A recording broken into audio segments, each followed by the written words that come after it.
Salut tout le monde. Donc, je vais faire une petite introduction pour présenter le pourquoi de cette vidéo pour ceux qui ne sont pas abonnés à ma chaîne ou pas curieux ou qui ne seraient pas tombés par hasard sur mes précédentes vidéos et surtout qui ne feraient pas partie de groupes dont je fais partie sur Facebook et sur lequel j'ai relaté mon problème et j'ai à la suite relaté mes tests pour trouver d'où venait ce problème et pour le résoudre, enfin je l'espère. Pour l'instant, je n'ai pu faire des tests qu'à petite vitesse ou à moteur chaud. Je vous dirai ça la semaine prochaine pour mon roulage mensuel de mars. Donc, ceci dit, j'ai rencontré lors de ma 4e et dernière session du roulage de février, en tout début, des problèmes de raté moteur à partir d'un certain régime moteur, 5000, 5005, enfin au-delà, il y avait des ratés moteurs.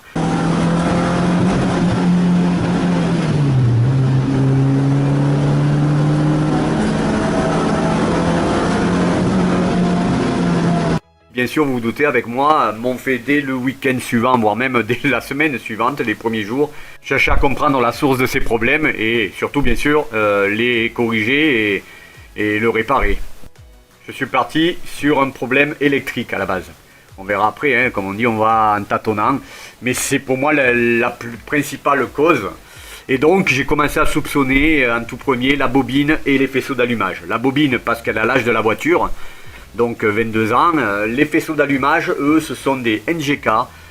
Je précise des NGK que j'ai achetés chez un généraliste type Oscaro, il y a qu'à rouler, je ne me rappelle plus où précisément, et que j'ai monté il y a environ un an.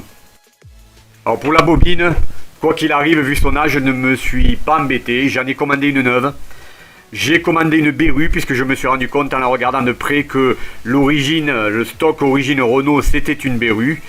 Donc là je vais chez Oscaro parce que je sais que contrairement aux Allemands Autodoc ou compagnie, quand on commande la bobine que l'on veut, on reçoit celle-ci. Et donc j'ai commandé une Beru que j'ai reçue, j'ai bien reçu une Beru, hein, équivalente donc à celle montée d'origine. J'en arrive maintenant au sujet de cette vidéo et à ce que je soupçonne le plus, en tout cas au niveau électrique, poser des problèmes, à savoir les faisceaux d'allumage. Donc ici des NGK montés il y a environ un an et que je précise j'ai acheté chez un généraliste. Je crois chez Mister Auto, il y a qu'à rouler, enfin je sais pas. En tout cas un de ces généralistes qui vendent ce qu'on appelle des secondes montes. Là-dessus j'ai regardé leur aspect, hein, je l'ai présenté d'ailleurs comme je l'ai dit au début dans 2 groupes Facebook, j'en ai fait un petit dossier. Mais là je suis bien obligé de vous résumer puisque je n'ai rien fait ici. J'ai regardé l'aspect physique, d'abord il est en bien bon état, hein. Il n'y avait pas de déchirure ou quoi que ce soit, pas de perte apparente. Par contre je me suis mis à tester leur résistance. Et là mon grand étonnement, je me suis aperçu d'une résistance très faible par rapport à la norme et à ceux attendus pour les longueurs de câble qu'ils représentent. Mais vraiment quand je dis très faible, hein, à toute fin de vidéo je donnerai un récapitulatif des résistances mesurées sur les stocks que j'ai conservés Renault, sur les NGK et sur donc le sujet de cette vidéo qui sont les faisceaux d'allumage que j'ai achetés à ce petit artisan anglais Mr Retro LED Plugs. Donc ceci dit, je me suis aperçu que les NGK avaient une résistance très très faible. Et comme l'on sait que les résistances trop fortes d'un fil ce n'est pas bon, les résistances très faibles, ça peut aussi occasionner des problèmes. Et quand je dis très faible pour le NGK, c'est vraiment très faible, hein. Là aussi, vous verrez les chiffres que je reprends à la toute fin de cette vidéo. C'est vraiment très faible, partant de la norme qui est d'environ 5,6 kOhms par mètre. J'ai donc aussi testé les faisceaux originels Renault, que j'ai toujours, hein, puisque j'avais monté les NGK en me disant, faute, c'est une faute d'ailleurs, qu'ils étaient vieux, qu'il valait mieux les changer. Là aussi, comme je dis souvent dans mon métier, touche à ton cul, quoi. Si ça y a pas de problème, fallait pas les changer. J'ai donc remonté, testé et comparé avec les faisceaux Renault. Ces faisceaux Renault, ils ont 22 ans, donc je m'étais dit, je vais quand même acheter et monter des faisceaux renforcés. Tant pis, je vais y mettre les sous, mais ce sera mieux, un peu plus épais, un peu plus renforcé. Là-dessus, il y en a un qui existe, surtout chez les Renault Sport, mais ouf, la peau des fesses, hein, plusieurs centaines d'euros. Et donc en parlant sur un groupe, en postant mon sujet sur le problème des résistances des faisceaux d'allumage sur lesquels il fallait faire très attention, hein, en disant que si c'était trop, ce n'était pas bon, mais que si c'était pas assez, c'était aussi pas bon.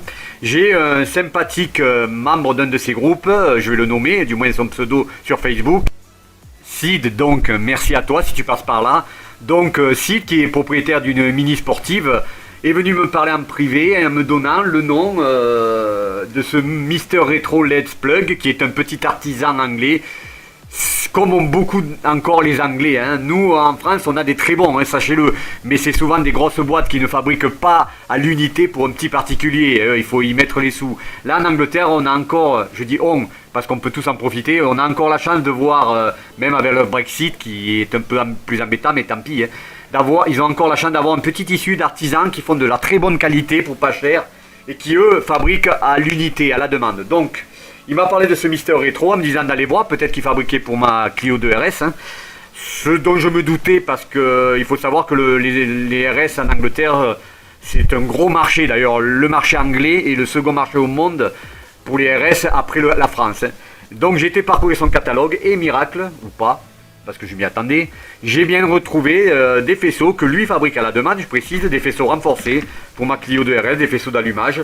Et j'ai décidé donc de partir sur les 8 mm 5, donc un peu plus épais que les faisceaux d'origine, qui sont je crois à 7, 8 ou 8 mm. Et surtout donc, et bleu je les ai pris, puisqu'on a le choix aussi des couleurs chez lui. Bleu pour que ça aille avec les durites de refroidissement, comme vous verrez sur les photos à la fin. Ça c'était le purement esthétique. Et il me paraissait de bonne qualité, donc je lui, et surtout pas cher, hein. Sachez que le dernier point, le délai, je les ai commandés et reçus 8 jours après. Donc là aussi ça a été très vite, sans histoire de douane et compagnie, parce qu'ils sont pas assez chers pour avoir des frais de douane ou compagnie, maintenant que les Anglois ont fait leur Brexit. Donc cette petite introduction faite pour présenter ce test des faisceaux d'allumage faits à la main et artisanal de Monsieur Retro Let's Plug en Angleterre, je vais maintenant attaquer le vif du sujet. Alors déjà, au premier contact, il pue la qualité, on peut le dire. Franchement, c'est fait à la main, ça se voit, c'est propre. C'est la qualité de l'isolant, des caoutchoucs, elle est très bien. Hein, il n'y a pas de... les attaches, tout est bien fait. Point qui m'a fait acheter aussi ça, en pensant que les photos correspondraient à ce que je recevrai, ce qui est le cas. La connectique côté bobine est à l'exact égal au connectique d'origine Renault. Ce qui n'est pas le cas des NGK que j'ai acheté, qui d'ailleurs, quand on les regarde, même j'ai l'impression qu'ils étaient déjà un peu corrodés. Hein. Comme vous le montrent les photos que j'ai prises et que je partage sur la vidéo actuellement.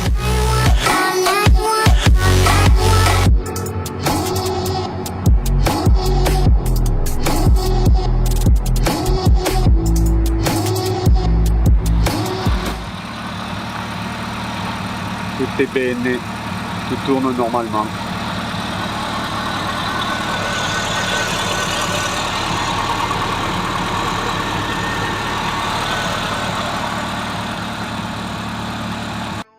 Je rêve peut-être, mais je me demande même si je n'avais pas des problèmes d'injection ou de carburation ou de mélange qui étaient dus aussi à ces problèmes électriques avec les faisceaux ou la bobine ou les deux, hein, et qui donnaient de la fumée blanche et une odeur un peu de carburant ou autre sortant de l'échappement.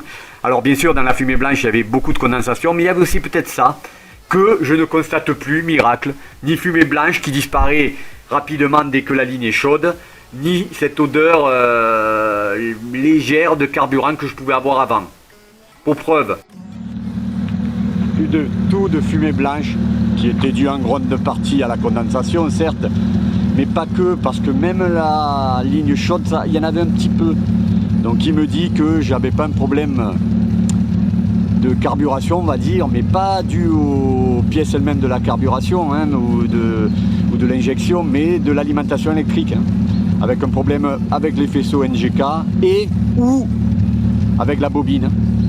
Là, vous voyez, pourtant il fait pas froid, je suis dans le sud-est de la France, mais il fait pas chaud non plus. Normalement, il y avait encore de la fumée blanche en ce moment-là. Là, plus rien, elle est vite partie en plus, juste réellement de quoi sécher la condensation qui était présente dans la ligne. C'est parfait donc.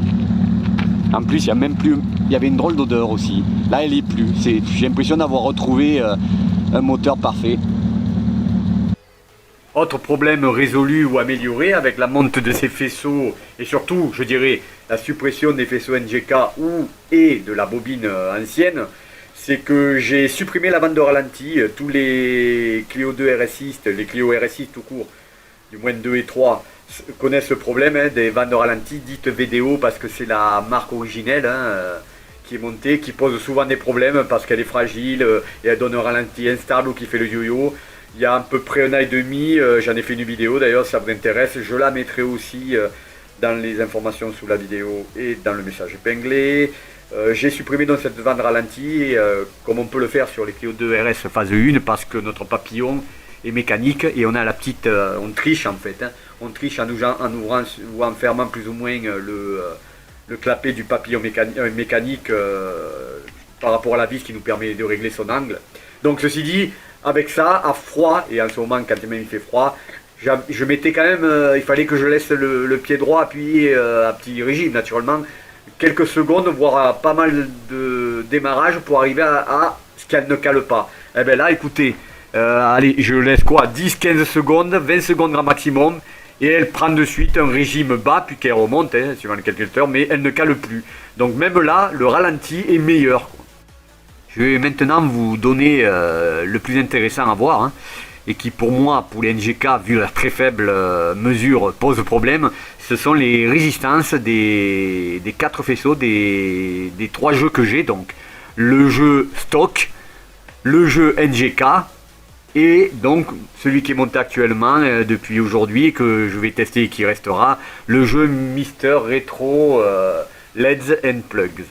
En sachant qu'à chaque fois, donc pour les 4 fils, puisque 4 cylindres, vous aurez une photo où je donne la longueur, le numéro du câble, hein, la longueur du câble, la résistance attendue et en dernier, la résistance mesurée. Vous y verrez donc l'énorme écart entre la résistance attendue et la résistance réelle mesurée sur les NGK qui est vraiment trop faible, puisque je le rappelle, je l'ai dit en début, que on donne comme norme qu'il faut environ une résistance de 5,6 kΩ pour 1 mètre de fil, de câble.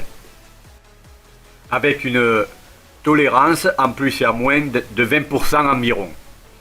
Et donc, comme vous allez le voir à la suite, il s'avère que les plus proches et même carrément dans cette fourchette, cette tolérance par rapport de la résistance attendue par rapport à la longueur des faisceaux, sont ceux de Monsieur Retro, de ce petit artisan anglais, hein, suivi de près par ceux de Renault, et donc vous allez le voir, ceux de NGK qui sont loin, mais qui n'ont pas assez de résistance, mais pas qu'un peu quoi. Hein. Je vous laisse témoin.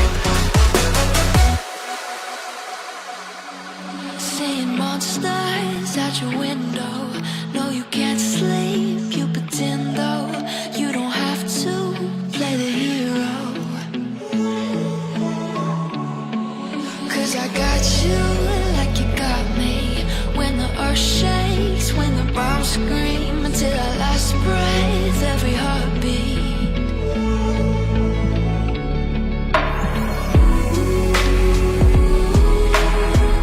You know I'll come running.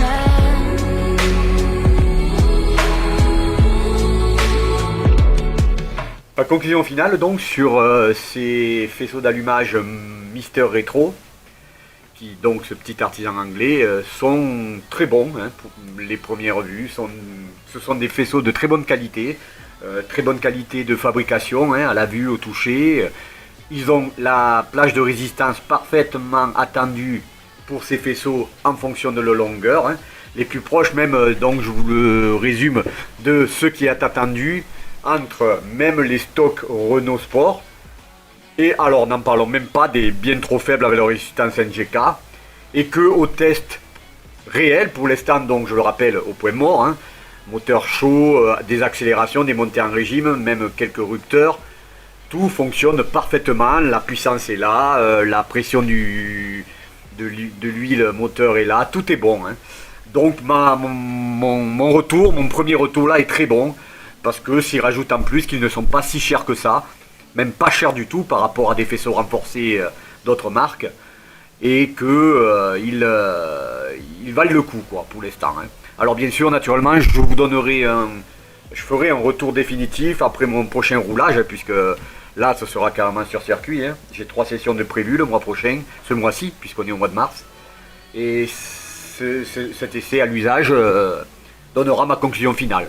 Mais pour l'instant, donc, autant dire à 99%, elle est très bonne sur ces faisceaux Mister Retro. Hein. Et je précise que je n'ai pas d'intérêt avec ce monsieur Mister Retro que je découvre. Hein. Je donne le lien vers son site, comme toujours, dans les informations sous la vidéo et dans le message épinglé. Rendez-vous donc ici même, sans doute je mettrai à jour le message épinglé et les informations sur la vidéo, avec mon retour définitif. Après les essais, le test concret qui dit tout quoi, sur piste, hein, puisque j'ai 3 sessions d'environ 20 minutes à faire avec. Et là, je me ferai mon avis définitif qui est donc pour l'instant plutôt, j'allais dire même, pas plutôt, mais qui est très bon. Allez, portez-vous bien et à la semaine prochaine pour les plus intéressés.